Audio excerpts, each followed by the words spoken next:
A woman in her early 30s stands in a modest, freshly packed apartment, cardboard boxes stacked behind her. She has expressive brown eyes filled with raw emotion, pain, strength, and quiet defiance. Her dark, shoulder-length hair is slightly tousled, and she wears a simple yet confident outfit, perhaps a soft-fitted sweater and jeans. She looks directly into the camera with an intense, emotional gaze, as if she's just told her truth and reclaimed her power. The lighting is natural, but moody, reflecting a stormy day outside, casting soft shadows that echo the drama of the moment. The overall tone is empowering and reflective, symbolizing a woman who has just let go of her past and is stepping into her power. You know when something doesn't feel right? That gut-deep instinct that whispers, "This isn't what it seems?" That was me, clinging to a promise that was already broken. It started with a calm voice and hollow eyes. "I just need a break. Time to think," he said, reaching for his duffel bag like it was the most normal thing in the world. We had been together for 6 years. We shared a life, a home, and dreams that we whispered to each other at 2 a.m. when we couldn't sleep. And just like that, he needed time away. I didn't scream. I didn't cry. I watched him walk out the door, suitcase in hand, and I stood there frozen, trying to tell myself it was okay. That breaks happened, that maybe we would be stronger after this. But something inside me was already cracking. He left on a Thursday. By Saturday, I noticed he hadn't liked any of my posts, hadn't responded to my texts, except with cold, vague one-liners. Just thinking. Not sure yet. Please give me space. Give him space? I had given him my entire heart. By the following week, silence had replaced our nightly calls. No good morning texts, no check-ins. It was like I had been erased from his world, and I couldn't stop the sinking feeling that maybe this break was just a coward's way of ending things without actually ending them. But the real twist? I knew there was someone else. Call it intuition.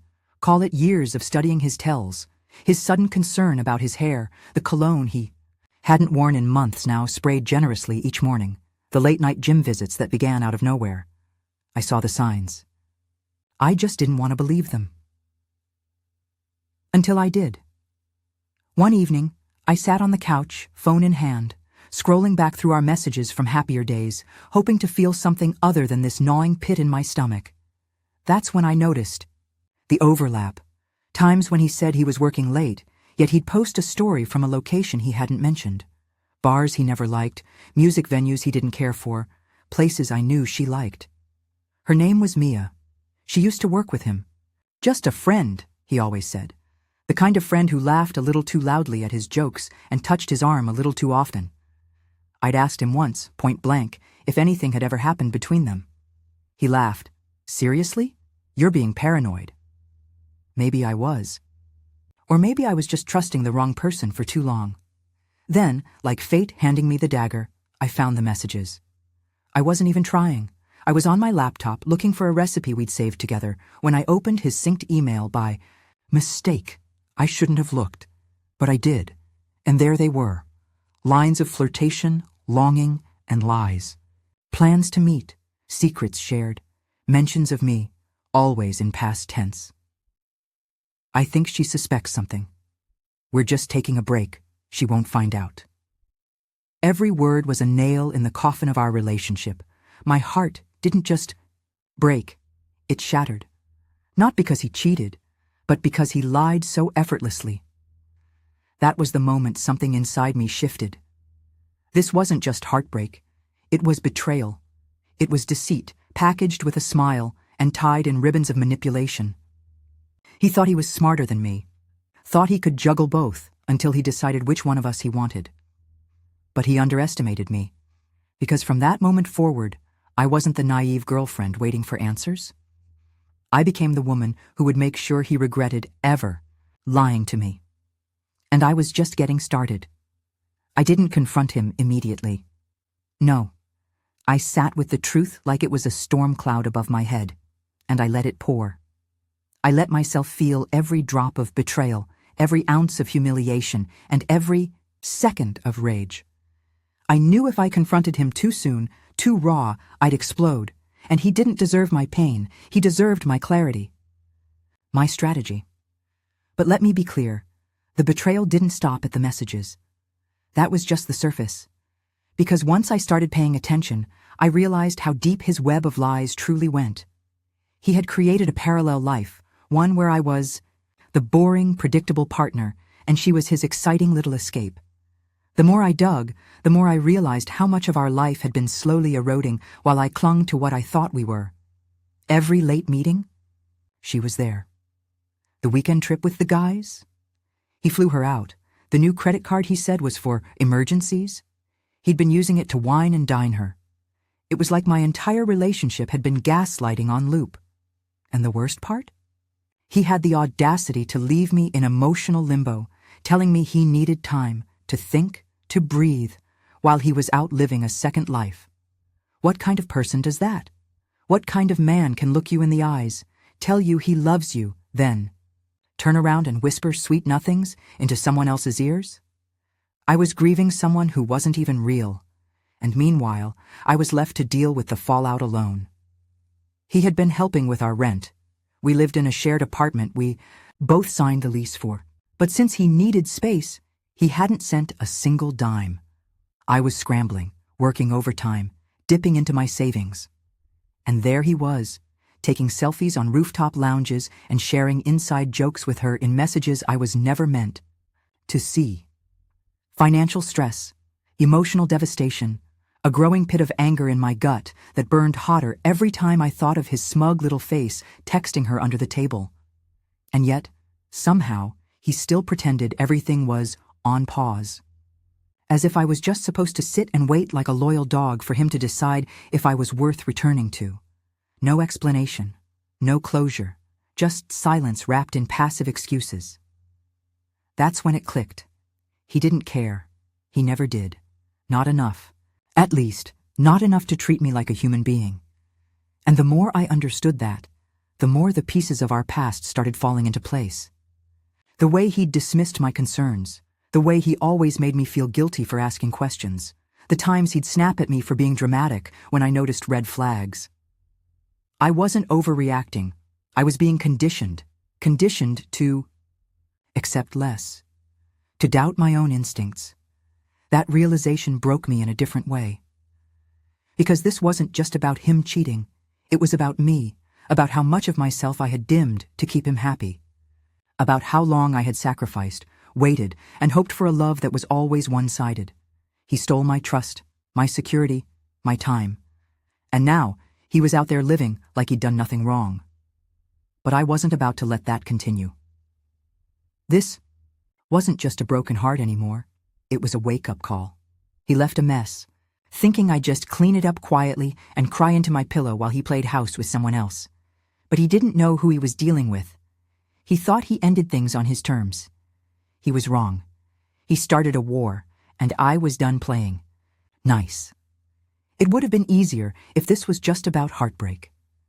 If it were only about tears, sleepless nights, and the dull ache of missing someone, maybe I could have healed quietly, picked up the broken pieces of my heart, and moved on. But this was more than just emotional pain. This was a full-blown betrayal that threatened the very foundation of my life. I wasn't just dealing with a man who cheated. I was dealing with a man who used me, who built his comfort on my loyalty while he chased fantasies behind my back. And that had consequences. Real ones. Financially, I was drowning. I had taken a pay cut a few months back to pursue a job that aligned with my passion. A joint decision, we said. "We'll make it work," he told me. "I've got your back." But the moment he walked out that door and into her arms, he also abandoned every promise tied to our shared future. Suddenly, I was behind on bills. The rent was due in 2 weeks, and I didn't even have enough to cover half. I had to call my landlord, embarrassed and shaky, asking for an extension I knew I might not be able to meet. I started rationing food, cutting corners, borrowing from a friend just to get by, while he was booking luxury stays and working. Remotely from Airbnbs, he pretended were business trips. And it wasn't just the money. It was the mental toll, the gaslighting, the subtle manipulation that made me question myself at every turn. I found myself replaying old conversations in my head, noticing all the moments he redirected blame. How many times had I apologized for being too sensitive or too insecure when he'd made me feel invisible? He broke me down methodically, piece by piece, until I was too numb to notice I was bleeding. This mattered because it wasn't just about me. It was about the message this kind of betrayal sends. That a woman can give everything, her heart, her stability, her support, and still be discarded like a worn-out accessory the second someone shinier comes along.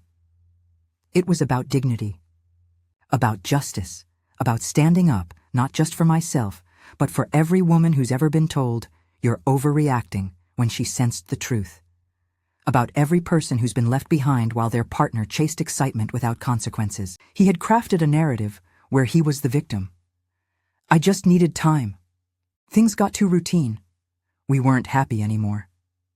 But what he didn't say was that while I was cooking meals after work, he was on FaceTime with her. That while I planned our anniversary trip, he was planning getaways with Mia. That while I lost sleep over his growing distance, he was lying in another woman's bed. And he thought he'd get away with it.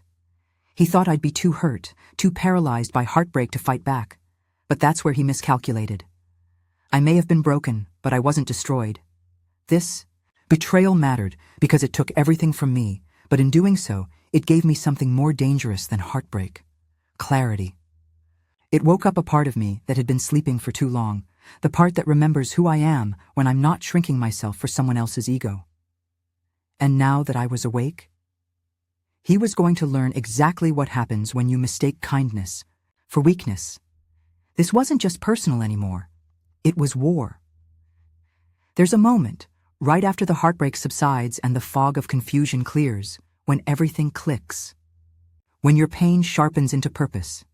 When your silence becomes strategy. That moment came to me at 2:17 a.m. I had been lying in bed, replaying the messages I'd found, the way he'd called me overbearing to her, mocked my routines, lied. So effortlessly. And something in me hardened. I was done mourning. I was done wondering what I did wrong. Now, I wanted justice. Not the loud, screaming kind, the quiet, calculated kind. The kind that didn't just expose him, it unraveled everything he thought he had control over. I knew I couldn't just scream cheater and expect people to rally behind me. He was too careful, too charming. He'd play the victim. He'd twist the story. So if I was going to bring him down, I needed more than rage. I needed a plan. First step, document everything. I started with the messages, screenshots, timestamps, every flirty text, every reference to the break, and every conversation that made it crystal clear that our separation wasn't about space, it was about her. I pulled phone records, receipts, synced devices, location tags, everything that supported the timeline of betrayal. Then I opened a private folder on my drive and started saving it all. Organized, chronological, bulletproof. Second step, financial. Evidence. We had shared expenses, a joint lease, a co-signed loan for a car that I was still driving, but he had put under his name for credit reasons. I started pulling statements, bank records, tracked down the emergency credit card he used for her spa days and dinner dates. I made note of every unauthorized charge, especially the ones made after our break began. Third step, legal leverage. Reached out to a lawyer, a friend of a friend, just a consultation. I asked questions, explained the lease, the car, the money, and what I learned was golden. Turns out, if he's financially abandoning shared responsibilities while actively spending elsewhere, there's a trail of breach, both morally and potentially legally. I could fight to have his name removed from the lease, reclaim assets, and, if I really wanted to, send the financial records to collections to ruin his credit instead of mine. But I wasn't done yet. Fourth step, the social front. He had kept his circle neatly divided, his professional life separate from his personal one. Most of his friends had no idea he was seeing someone new. His family still thought we were working things out. I started drafting messages, not petty ones, just the truth. Hey, I thought you should know why we really broke up. I've attached a few messages that explain what I mean. No hard feelings, just thought you deserved the truth. Each one tailored, calm, controlled. Then came the final piece. Her. Mia. I wasn't going to message her in rage. I wasn't going to play the woman scorned card. No, I was going to let her know who she'd really aligned herself with. I drafted a single message. Hey Mia, no judgment here, just honesty. I thought you deserved to see the messages he was sending me the same time he was planning trips with you. I don't want him back. I just want you to know the full story. Do with it what you will. Attached, screenshots, dates. The exact words he used to keep me on the hook while building a future with her. Because she deserved the truth too. If she stayed with him after that, that was her decision. But I wasn't going to let his lies stay buried anymore. This wasn't revenge, it was accountability. He made me feel small, powerless, replaceable. But now, I had the truth, the receipts, and the power to dismantle the double life he built on my back. He wanted a break. He was about to get one he'd never recover from. You don't go to war with rage, you go with receipts. I started with precision. The first step was gathering everything in a timeline. I color-coded messages, blue for conversations between us during the break, red for the ones he was having with her at the same time. Yellow highlights marked every lie he told me, words like, I'm just overwhelmed, I need to find myself, this break is for us. All while he was planning romantic weekends and telling her she was the one. The visuals were damning. Even I had to take a breath when I finished organizing the folder. There was no ambiguity. No, maybe he didn't mean it that way. Just fact after brutal fact. I saved the entire package in 3 places: a hard drive, a cloud backup, and an encrypted file in my private email. I wasn't just protecting myself, I was preparing for war. Then came the finances. I contacted the leasing office and requested a breakdown of all payments made since we signed the lease. Turns out, he'd been late twice before the break and had skipped out completely since he left. I made sure they documented every missed payment under his name. Next, I flagged every joint expense, especially the car loan. I contacted the lender and requested documentation proving I'd been the only one making payments. I printed copies of my bank statements showing deductions that didn't match what we agreed to. Even the shared emergency card had proof. Uber rides to her neighborhood, dinner spots I'd never been to, hotels he claimed were for work. Then I spoke to my lawyer contact again. She advised I submit a formal request to have his name removed from our lease on the grounds of financial abandonment.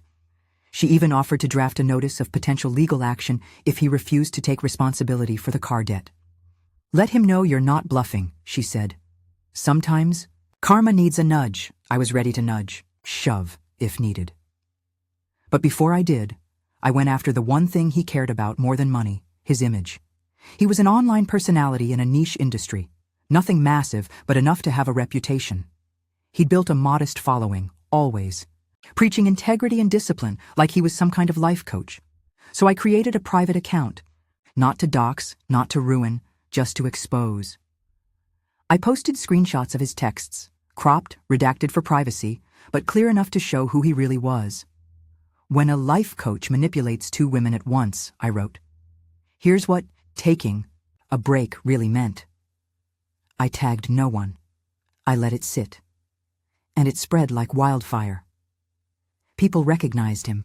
Quietly at first, DMs came in from women I didn't know, saying, wait, is this about his name? He did something similar. To my friend. This isn't the first time. Oh, the pattern. Turns out I wasn't the first, just the most patient. While that storm brewed, I sent the message to Mia, the one with the screenshots, the dates, no emotion, just, here's what he was saying to me while he was dating you.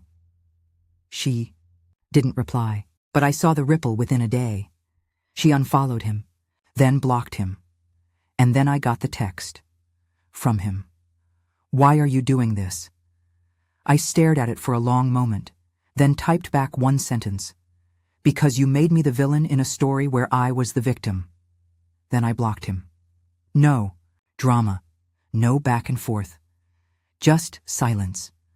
I wasn't doing this for his reaction. I was doing it for my closure, for the truth, For every time I doubted myself while he looked me in the eyes and lied.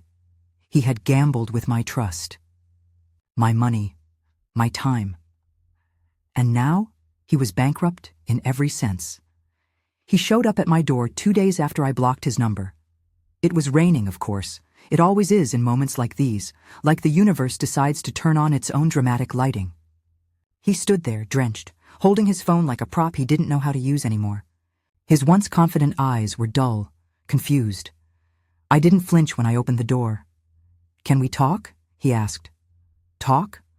Oh, now he wanted to talk. I stepped aside, not to invite him in, but to let him see the packed boxes behind me. I wasn't just moving out. I was moving on. He stood awkwardly in the doorway, trying to search my face for something familiar. Regret, maybe. Forgiveness? But I was empty of those things. I had nothing left to give him. "I don't know what you told people, but—" I held up my hand. I told the truth. He blinked, his mouth opening to protest, but I wasn't finished. "You didn't just lie to me. You disrespected me. You used me. You kept me close while building a life with someone else. And then you tried to disappear and pretend I was crazy." He opened his mouth again, and again I cut him off. "I'm not here for your apologies or your excuses. I'm not doing this for revenge. I did it so I could look at myself in the mirror again and know I didn't let you turn me into someone bitter or broken." I saw something flicker across his face. Panic. Maybe for the first time, he realized that his actions had real, permanent consequences. "I lost her," he finally said. "Mia left." I gave a small shrug. "That's not my problem." He stepped back, unsure what to do now.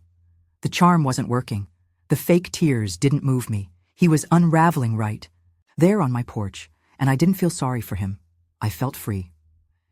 "Just know this," I said quietly. "You didn't ruin me. You revealed me. You peeled back the parts of me I'd hidden, and underneath all that heartbreak, I found a woman who knows exactly what she's worth." He didn't speak again, just stood there for a long second, then turned and walked away. And with each step he took down that driveway, the weight I'd been carrying began to lift. The fallout was swift after that. His image shattered. That anonymous post had made its rounds, and people started connecting the dots. Clients dropped him. He deleted his coaching profile, tried to rebrand, but people don't forget when someone they trusted turns out to be a fraud. Financially, I'd made my move too. The leasing office approved my request. His name was officially on the hook for all missed rent, and I was released from liability after proving he abandoned his obligations. The car loan? Transferred entirely to me, with a signed agreement that he forfeited any rights to it. I might still be paying it off, but at least I didn't owe him anything anymore. As for Mia, she never responded to my message. But a few months later, I got a follow request from her on a new profile. No bio, no posts, just a quiet acknowledgement. And I accepted. Because she wasn't the enemy. She was collateral damage, just like me. I moved into a new place, smaller, quieter, but full of peace. I got a better job offer a few months later, something I wouldn't have taken if I'd still been tied to the mess he left behind. I started therapy, joined a book club, learned how to sit with myself again without feeling like something was missing. There are days when the anger tries to creep back in, when I remember the sound of his lies, the warmth of his presence before I knew the truth. But those days are rare now. Most days, I feel powerful. Because I didn't just survive his betrayal, I dismantled the illusion he tried to build around it. I refused to be the woman who just cried and moved on.